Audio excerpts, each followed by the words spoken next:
السلام عليكم ورحمة الله وبركاته. الحمد لله رب العالمين والعاقبة للمتقين والصلاة والسلام على سيد الأنبياء والمرسلين وآله وصحبه ومن تبعهم بإحسان إلى يوم الدين أما بعد. கணியத்திற்குரிய எல்லாமல்ல அல்லாஹ்வின் நல்லடியார்களே, அன்பார்ந்த சகோதரர்களே சகோதரிகளே, புனிதமிக்க ரமலானுடைய மாதம் நம்மை முன்னோக்கி இருக்கிறது. இந்த ரமலானுடைய மாதத்தை அல்லாஹ் எவ்வாறு கண்ணியப்படுத்துகிறார் என்பது பற்றி நபிகள் நாயகம் ஸல்லல்லாஹு அலைஹி வஸல்லம் அவர்கள் கூறியதாக அபூ ஹுரைரா ரலியல்லாஹு தஆலா அன்ஹு அவர்கள் அறிவிக்கக்கூடிய செய்தி புகாரியிலும் முஸ்லிமிலும் இடம்பெற்றிருக்கிறது.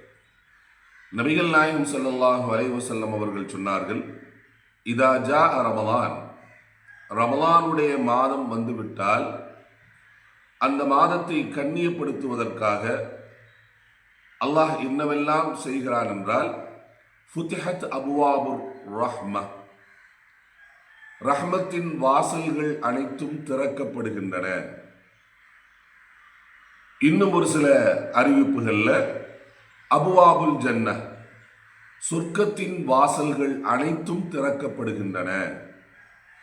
அதோடு மட்டுமல்ல, வஉல்லிகத் அபுவாபு ஜஹன்னம், நரகத்தின் வாசல்கள் அனைத்தும் மூடப்படுகின்றன. வசுல்சிலத்து ஷயாத்தீன், வரம்பு மீறுகிற ஷைத்தான்களுக்கு விலங்கிடப்படுகின்றன என்று நபிகள் நாயகம் ஸல்லல்லாஹு அலைஹி வஸல்லம் அவர்கள் கூறியிருக்கிறார். புனிதமிக்க ரமலானை கண்ணியப்படுத்துவதற்காக அல்லாஹ் சுப்ஹானஹு வ தஆலா சொர்க்கத்தின் வாசல்களையும் தன் ரஹ்மத்தின் வாசல்களையும் அல்லாஹ் சுப்ஹானஹு வ தஆலா நமக்காக திறந்து வைக்கிறார். நரகத்தின் வாசல்களை அல்லாஹ் மூடி வைக்கிறார்.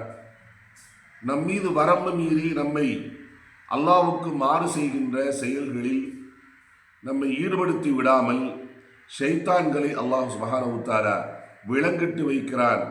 இது அல்லாஹ் ரமலானை கண்ணியப்படுத்துகிறான் என்று நபிகள் நாயகம் ஸல்லல்லாஹு அலைஹி வஸல்லம் அவர்கள் நமக்கு சொல்லி காமித்திருக்கிறார்கள். நாம் இந்த ரமலானை எவ்வாறு கண்ணியப்படுத்த வேண்டும் என்றால், நபிகள் நாயகம் ஸல்லல்லாஹு அலைஹி வஸல்லம் அவர்கள் ரமலானுடைய மாதத்தில் எப்படியெல்லாம் தங்களை நல்ல செயல்களில், தொழுகைகளில், இன்ன தர்மங்கள் செய்வதில், குர்ஆன் திலாவத்து செய்வதில், இன்ன பிற அமல்களில் எவ்வாறு தன்னை ஈடுபடுத்தி முழுக்க முழுக்க ரமலானில் இறை சிந்தனையோடு கழிக்க வேண்டும் என்பதை தன்னுடைய வாழ்நாளின் மூலமாக நபிகள் நாயகம் ஸல்லல்லாஹு அலைஹி வஸல்லம் அவர்கள் காட்டினார்களோ, அந்த முறையின்படி அந்த வருகின்ற ரமலானை நான் முழுமையாக இபாதத்திலே செலவு செய்வேன் என்கிற உறுதிப்பாட்டோடு இன்ஷா அல்லாஹ் ரமலானை வரவேற்போம்.